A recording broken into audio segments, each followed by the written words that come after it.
Lequel de vous deux a pris l'initiative de se lancer le premier dans l'aventure mariée au premier regard?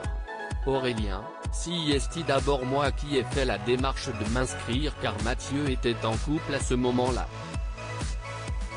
Or il se trouve que le jour où j'ai annoncé à mon entourage que j'allais passer le casting, Mathieu nous a dit que sa compagne avait rompu et qu'il était désormais célibataire. Du coup, il a postulé dès le lendemain. Vos attentes concernant votre âme sœur étaient-elles similaires? Mathieu: là où l'on se rejoignait, si est que nous cherchions tous les deux une femme qui nous rendrait heureux et que l'on pourrait rendre heureuse en retour. En revanche, je suis déjà papa alors qu'Aurélien, lui, souhaite construire un foyer. Et nous avons des caractères assez différents.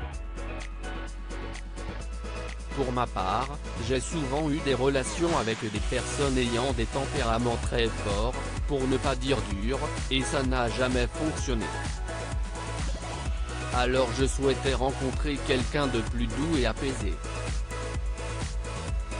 Ah, je pense que j'attache davantage d'importance au physique que Mathieu, même si je n'attends pas d'elle qu'elle soit parfaite.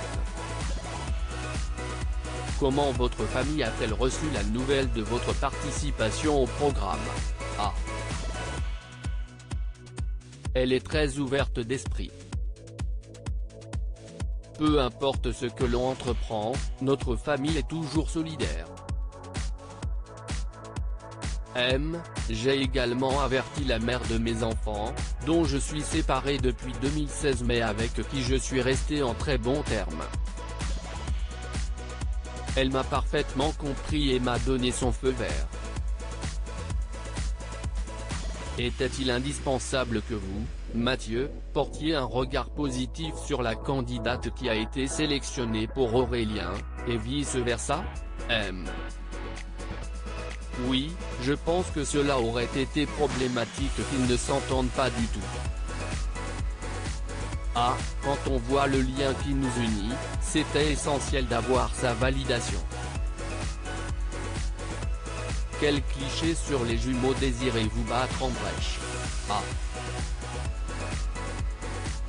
L'idée que si est compliqué pour une femme de trouver sa place entre nous. On s'appelle et on se voit beaucoup, mais nous savons faire la part des choses. Le fait de toujours nous mettre dans le même sac. Or, nos parents nous ont laissé libres de nos choix et de nos envies.